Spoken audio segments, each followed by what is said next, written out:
Hi friends, आमी Soma सोमास cooking चैनेले आपनादेर सबाइके स्वागत। आज आमी आपनादेर काँचा आम दिए टक झाल मिष्टि स्वादेर आचार बानिये देखाबो।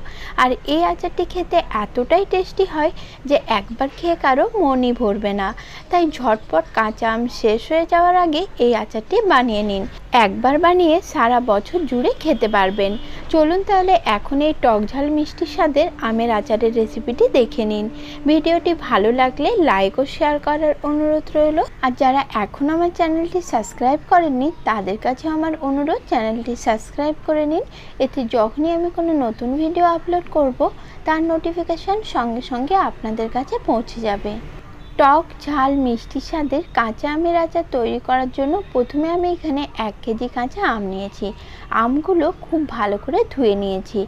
एबार आमगुलोके मुछे खोसा सह आमि एइभाবে छोटो टुकरो करे केटे नियेछि और आमेर बीजटाও बाद दिए दिएछि। आमटा आमि आटी सह केटे नियेछि। आमटा काटार पर किन्तु एकेबारेই धोया जाबे ना।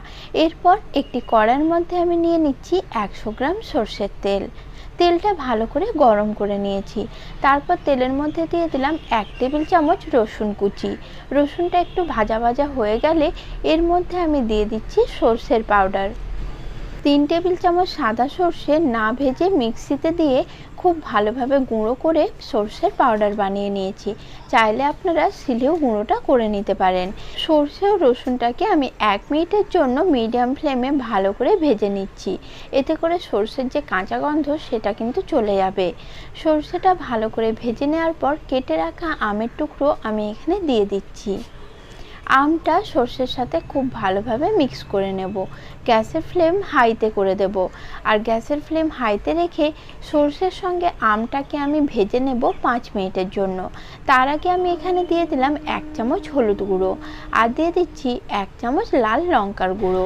আপনারা আচারটা যে পরিমাণে ঝাল তৈরি করতে চান সেই অনুপাতে এখানে লঙ্কার গুঁড়োটা ব্যবহার করবেন। এখন সবকিছু খুব ভালোভাবে মিশিয়ে 5 মিনিটের জন্য আমটাকে মশলার সঙ্গে খুব ভালো করে ভেজে নেব। ভাজতে ভাজতে দেখবেন একটা সময় আমের খোসার কালারটা চেঞ্জ হয়ে আসছে। তখন বুঝতে পারবেন আমটা ঠিকঠাক ভাজা হয়েছে। ঠিক এই পর্যায়ে আমি এখানে অ্যাড করে দেব চিনি। আমি এখানে 400 গ্রাম মতো চিনি অ্যাড করে দিলাম। যেহেতু আচারটা টক ঝাল মিষ্টি স্বাদে তৈরি করব তাই এখানে চিনির পরিমাণ খুব বেশি দেওয়ার প্রয়োজন নেই। এখন চিনিটা আমের সঙ্গে খুব ভালোভাবে নাড়াচাড়া করে মিশিয়ে নিচ্ছি। এখানে দিয়ে দিলাম 1 চামচ নুন আর দিয়ে দিচ্ছি 3 চামচ মতো হোয়াইট ভিনেগার। ভিনেগারটা দেওয়ার কারণে আচারটা অনেক দিন পর্যন্ত ভালো থাকবে। 1 বছরেরও বেশি রেখে আচারটা আপনারা খেতে পারবেন। এরপর সব কিছু ভালোভাবে নাড়াচাড়া করে আবারও মিশিয়ে নিচ্ছি আর গ্যাসের ফ্লেম মিডিয়ামে রেখে চিনিটা গলে যাওয়া পর্যন্ত অপেক্ষা করব। আর সেই ফাঁকে আমি অন্য একটি কড়াইয়ের মধ্যে নিয়ে নিলাম 4টে শুকনো লঙ্কা। দিয়ে দিচ্ছি 2 চামচ গোটা ধনে আর দিয়ে দেব 2 চামচ গোটা মৌরি। 2 চামচ দিয়ে দিচ্ছি গোটা জিরা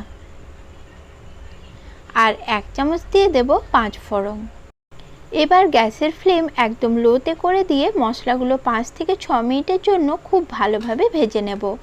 একদম লো ফ্লেমে মশলাগুলো ভেজে নিতে হবে। হাই ফ্লেমে ভাজলে কিন্তু মশলা পুড়ে যেতে পারে আর সেক্ষেত্রে মশলাটা একদম তেতো হয়ে যাবে, আচারটাও ভালো তৈরি হবে না। ভাজতে ভাজতে যখন দেখবেন মশলার কালারটা চেঞ্জ হয়ে একটু লালচে হয়ে এসেছে আর মশলার থেকে সুন্দর একটা গন্ধ বার হচ্ছে, সেই সময় বুঝতে পারবেন মশলাটা ভাজা হয়ে গেছে। মশলাটা আমি ভালো করে ভেজে নিয়েছি। এখন গ্যাসের ফ্লেম অফ করে মশলাটা ভালোভাবে গুঁড়ো করে নেব। অন্যদিকে আচারের চিনিটাও গলে এসেছে।